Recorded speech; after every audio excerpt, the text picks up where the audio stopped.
Bachar al-Assad devient président de la Syrie en juillet 2000.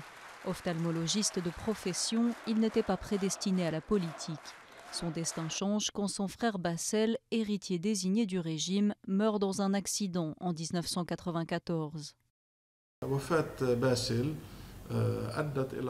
La mort de Bassel a mené Bachar el-Assad à quitter Londres pour rentrer chez lui.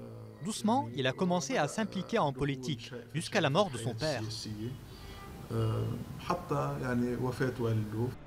À 34 ans, Bachar hérite d'un régime taillé sur mesure pour le clan Assad que son père a dirigé pendant 30 ans. Un régime basé sur la domination de la secte alaouite sur la majorité sunnite du pays.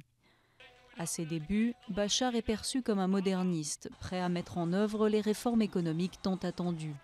Un élan rapidement stoppé sous la pression des caciques du régime.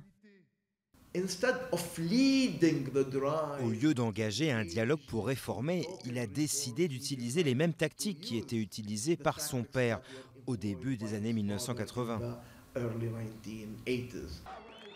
En mars 2011, alors que les Syriens, inspirés par le printemps arabe, manifestent, les forces armées débutent une campagne de répression sanglante. Bachar al-Assad devient l'un des leaders les plus impitoyables de la région. Ce qui se passe en interne est clair pour celui qui veut voir. Mais régionalement, il y a des gens qui essayent de préparer la partition du pays et de l'affaiblir. Il y a des gens qui arment les criminels et d'autres qui les soutiennent et les entraînent.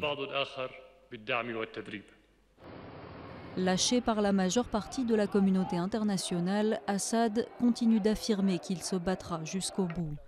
Son père Hafez est resté dans l'histoire pour avoir massacré plus de 10 000 dissidents de la ville de Hama en 1982.